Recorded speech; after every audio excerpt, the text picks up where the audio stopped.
एहसास एक रिश्ते का। Child specialist. पूरे रोहतक में डंका बजता। बच्चे को कोई भी तकलीफ़ हो, बस उन्होंने अगर बच्चे को छू भी लिया तो समझो वह ठीक। उनका एक ही बेटा था, आदित्य। स्कूलिंग के लिए देहरादून में दून स्कूल में एडमिशन कराया।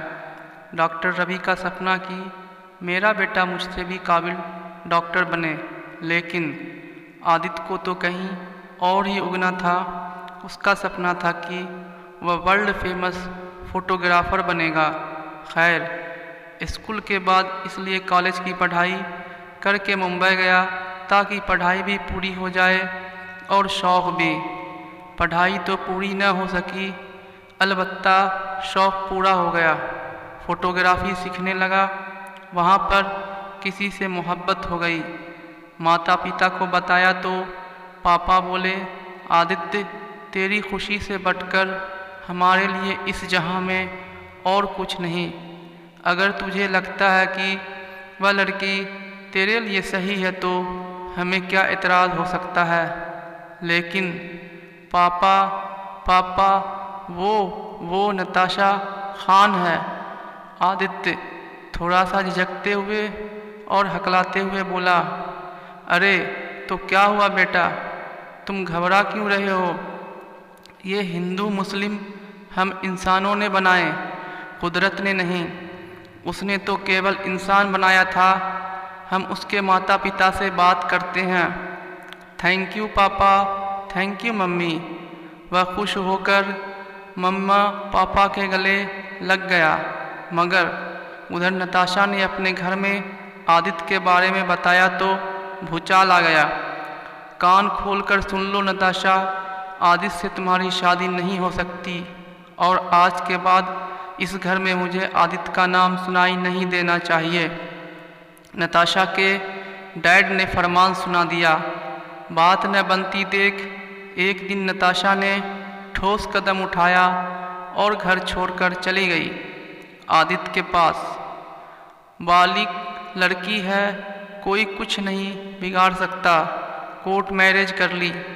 आदित्य के माता पिता को भी इस शादी को मानना ही था। कैसा है आपसी तालमेल, किसी को कुछ नहीं पता। यह तो आदित्य जाने या बस जिसके साथ रहना है, अर्थात आदित्य की पत्नी नताशा। नताशा को कभी खाना तो दूर चाय तक बनानी नहीं आती थी। आदित्य बचपन से ही घर से दूर रहा, पहले देहरादून और फिर मुंबई। अक्सर खाना बाहर का ही खाता। कभी जब घर आता तो माँ के हाथ का खाना खाकर खुश हो जाता। नताशा का कभी अगर घर में ही चाय पीने का मन होता तो वह भी आदित्य ही बना देता। नताशा को बनानी नहीं आती। आदित्य ने बहुत कहा, नताशा तुम थोड़ा बहुत माँ से खाना बनाना सीख लो या कोई कुकिंग कोर्स कर लो। नताशा का एक ही जवाब होता, मुझसे यह तो होगा नहीं।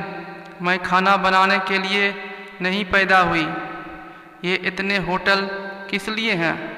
रोज़ का यही काम, तीनों समय खाना बाहर से ही आता। एक बार बर्ड फ्लू फैल गया हर तरफ। न तो आदित्य को कुछ खाना बनाना आता, न ही नताशा बनाती। तब भी खाना बाहर से ऑर्डर किया जाता।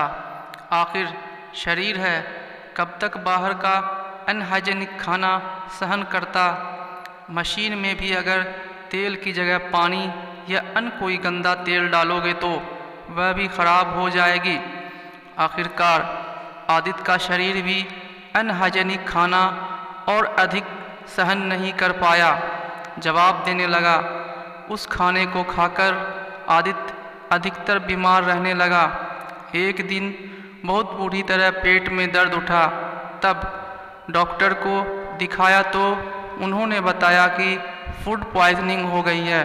फूड पॉइजनिंग इस हद तक हो गई कि 3 महीने तक इलाज चला, तब जाकर ठीक हुआ।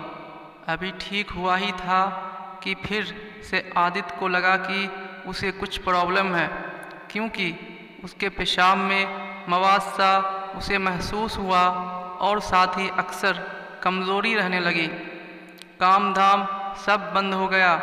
डॉक्टर को दिखाने पर पता चला कि दोनों गुर्दे खराब हो चुके हैं। आदित्य ने माता पिता को तब जाकर अपनी बीमारी के बारे में बताया। नताशा ने अब तक सोच लिया था कि वह आदित्य को छोड़ देगी। वह इस बीमार और लाचार व्यक्ति के साथ नहीं रह सकती। आदित्य के माता पिता ने जब उसकी बीमारी का सुना तो झट से टैक्सी बुलाई और पहुंच गए। बेटे के पास डॉक्टर से किडनी बदलने के लिए बात की, लेकिन किडनी दे कौन? माता पिता दोनों ही शुगर और हार्ट पेशेंट हैं। अब रही नताशा। नताशा से कहा गया तो उसने साफ शब्दों में कहा, पापा जी, मैं आदित्य को तलाक दे रही हूँ। मैं अब इस व्यक्ति के साथ नहीं रह सकती। कहकर उसने अपने मायके के लिए गाड़ी पकड़ी और चली गई। अगले ही दिन कोर्ट से तलाक के कागज़ आदित्य के पास पहुंच गए। आदित्य ने चुपचाप उन पर हस्ताक्षर कर दिया और माता पिता आदित्य को अपने साथ ले आए। आदित्य अब डायलिसिस पर है, लेकिन वह खुश है। वह माँ के पास है। वह खुश है कि वह घर का साफ सुथरा माँ के हाथों का बना हुआ खाना खाता है।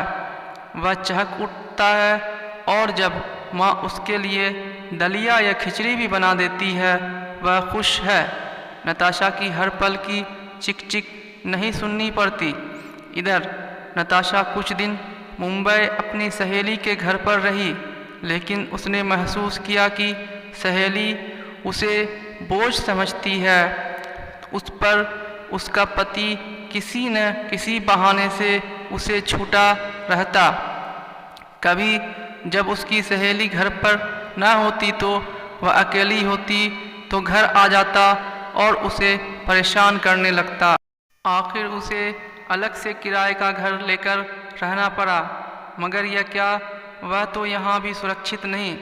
अक्सर बॉस घर तक छोड़ने के बहाने आते और घंटों उसके घर बैठे रहते। कभी चाय, कभी कॉफ़ी लेते, कभी बहाने से नितंबों पर तो कभी गालों पर चपत मारकर बात करते। एक बार तो कस कर सीने को पकड़ लिया। दर्द से उसकी चीख निकल गई, जिससे ऊपर के फ्लैट वाले रूबी ने पूछ लिया, क्या हुआ नताशा, फिर से छिपकली देख ली क्या? उफ, हाँ भाभी, हाँ बहुत बड़ी छिपकली है। चली गई। अब झूठ बोलना पड़ा।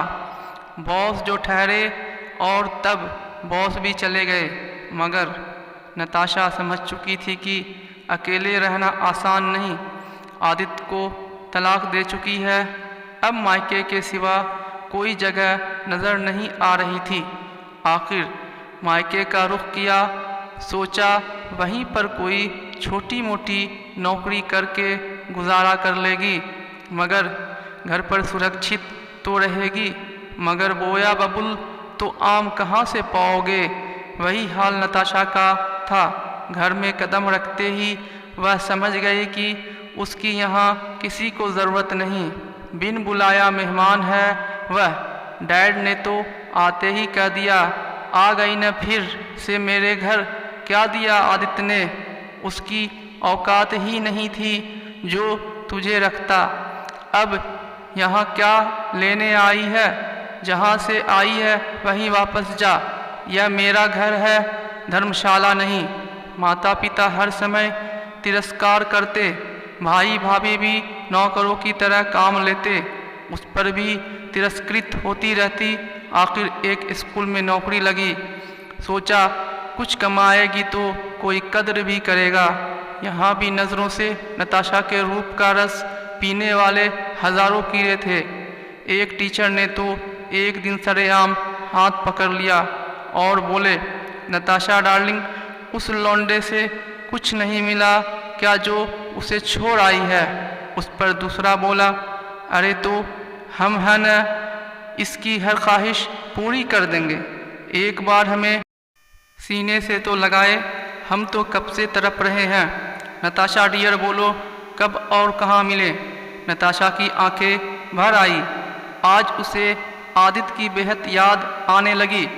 उसने फिर से एक ठोस कदम उठाया, घर आई, अपना सामान पैक किया और चल पड़ी मुंबई वापस।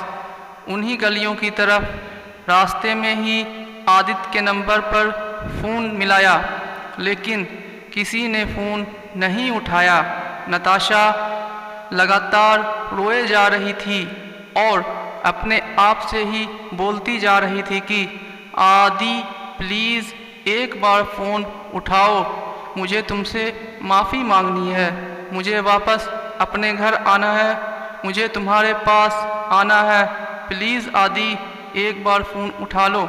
मेरे 3-4 कॉल के बाद आदित्य के पापा ने फ़ोन उठाया, कहा हेलो हेलो पापा जी, मैं नताशा बोल रही हूँ।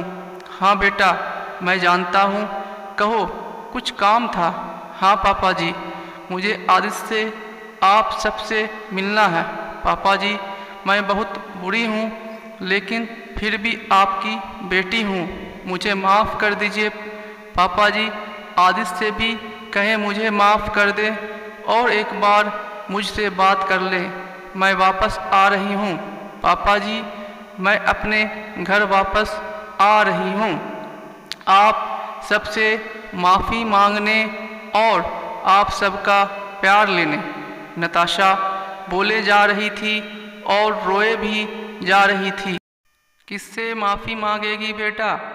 वह तो चला गया हमें छोड़कर हमेशा हमेशा के लिए। अभी अभी उसका किडनैपिंग करके आ रहे हैं। क्या? नहीं पापा जी, ऐसा नहीं हो सकता। कह दो यह झूठ है, कह दो, एक बार कह दो कि यह झूठ है। और फ़ोन हाथ से छूट गया और वह ज़ोर ज़ोर से रोने लगी।